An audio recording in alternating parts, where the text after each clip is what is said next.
نحمده ونصلي على رسوله الكريم أما بعد আল্লাহ পাক রব্বুল আলামিনের দরবারে অসংখ্য অগণিত শুকরিয়া জ্ঞাপন করছি যে মহান রব্বুল আলামিন আমাদেরকে কোরআন ও হাদিসের কিছু আলোচনা করবার এবং শোনার তৌফিক দিয়েছেন, তার জন্য শুকরিয়া জ্ঞাপন করি আলহামদুলিল্লাহ।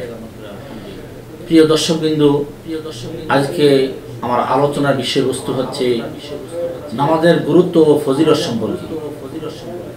আল্লাহ পাক রব্বুল আলামিন কোরআনের মধ্যে ঘোষণা করেছেন, নিশ্চয়ই নামাজ সমস্ত অশ্লীল কাজ এবং গুনাহের কাজ থেকে বিরত রাখে।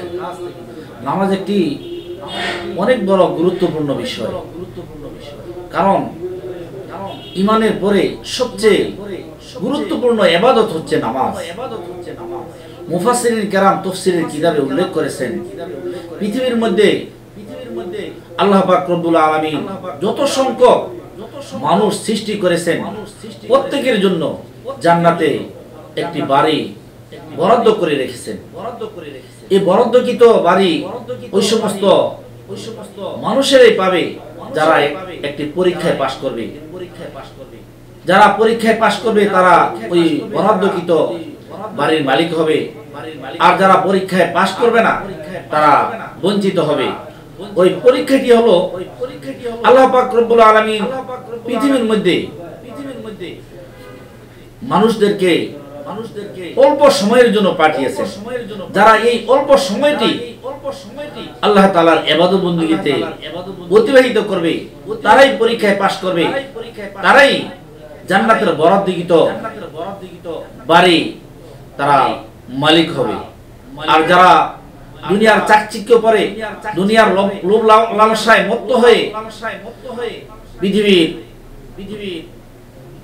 রং তামাশায় লিপ্ত হয়ে যারা এই সময়টুকে ইবাদত বন্দেগী না কাটাইবে, অপচয় করবে, অবহেলা করে এই সময়টুকে কাটিয়ে দিবে, তারা এই জান্নাতের এই বরাদ্দকৃত বাড়ি থেকে বঞ্চিত হবে। সম্মানিত দর্শকবৃন্দ, এই ইবাদত বন্দেগীর মধ্যে সবচেয়ে গুরুত্বপূর্ণ ইবাদত হলো নামাজ। যাদের নামাজ সঠিক হবে তারা কামিয়াবি সফলতা অর্জন করবে। যাদের নামাজ সঠিক বলে সাব্যস্ত হবে না তারা ক্ষতিগ্রস্ত হবে এবং ধ্বংস হয়ে যাবে। নামাজ সম্পর্কে রাসূল করিম সাল্লাল্লাহু আলাইহি ওয়াসাল্লাম বলেছেন, আস-সালাতু ইমাদুদ্দিন, নামাজ হলো দ্বীনের স্তম্ভ। যারা নামাজকে কায়েম করবে তারা ওই দ্বীনের স্তম্ভকে ঠিক রাখলো, আর যারা নামাজকে ছেড়ে দিল তারা ওই দ্বীনের ওই স্তম্ভকে ধ্বংস করলো। রাসূল করিম সাল্লাল্লাহু আলাইহি ওয়াসাল্লাম বলেছেন, কিয়ামতের দিন সর্বপ্রথম নামাজের হিসাব হবে। যাদের নামাজ সঠিক বলে সাব্যস্ত হবে তারা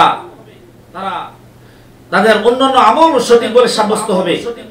যাদের নামাজ সঠিক বলে সাব্যস্ত হবে না তাদের অন্যান্য আমলও ত্রুটি বিচ্যুতি দেখা দিবে। তার জন্য আমাদের গুরুত্বপূর্ণ ইবাদত হলো নামাজ।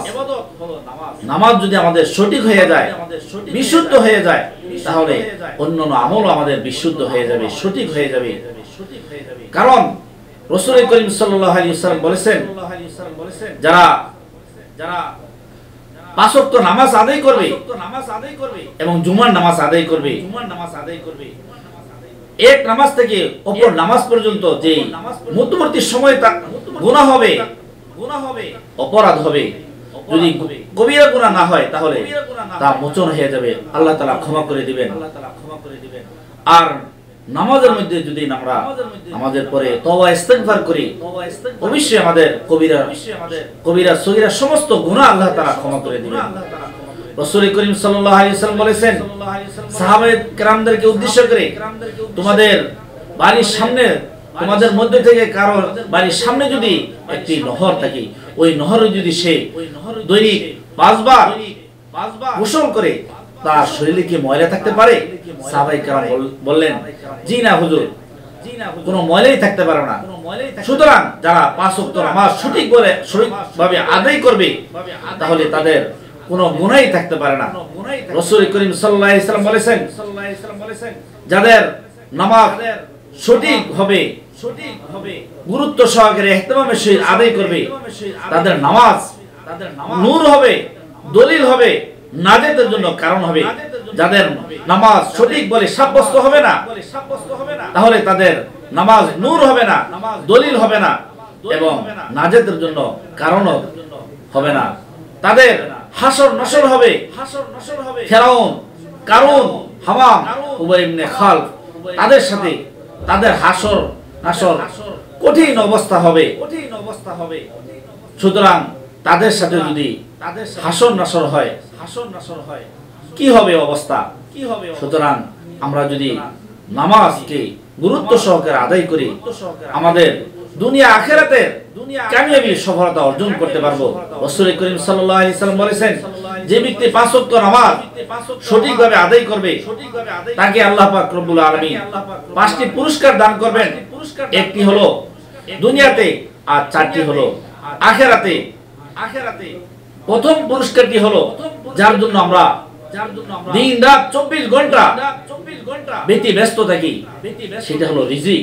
আল্লাহ তাআলা আমাদেরকে রিজিকের ব্যবস্থা করে দিবেন এবং কবরের আযাবকে মওকুফ করে দিবেন। ডান হাতে আমলনামা দিবেন, বিজলির আকারে ফুল সিরাত পার হইতে পারবো এবং বিনা হিসেবে আল্লাহ পাক রব্বুল আলামিন জান্নাত দিয়ে দিবেন। সম্মানিত প্রিয় দর্শক, রাসূল করিম সাল্লাল্লাহু আলাইহি ওয়াসাল্লাম বলেছেন মুরু সিবিয়ানাকুম বিসসালাতি হুম আবনাউ সাবিয়া সিনিন, তোমরা তোমাদের সন্তানাদের যখন 7 বছর হয় তাদেরকে নামাজের আদেশ দাও। ওযরিবুহুম আলাইহা আবনাউ 10, তাদের যখন 10 বছর হয় তাদেরকে শাসন করে হলো নামাজ পড়ার নির্দেশ দাও। সুতরাং আমরা নিজেরা নামাজ পড়বো এবং আমাদের পরিবার পরিজন যারা আছে তাদেরকে নিয়ে আমরা নামাজ আদায় করব এবং আল্লাহ তাআলার হুকুম আহকাম মেনে রাসূল করিম সাল্লাল্লাহু আলাইহি ওয়াসাল্লামের তরিকা অনুযায়ী যেন আমরা জীবন যাপন করতে পারি। আল্লাহ পাক রব্বুল আলামিন আমাদের সবাইকে তৌফিক দান করেন। এই বলে আমার সংক্ষিপ্ত আলোচনা শেষ করলাম। ওয়া আখিরু দাওয়ানা আলহামদুলিল্লাহি রাব্বিল আলামিন।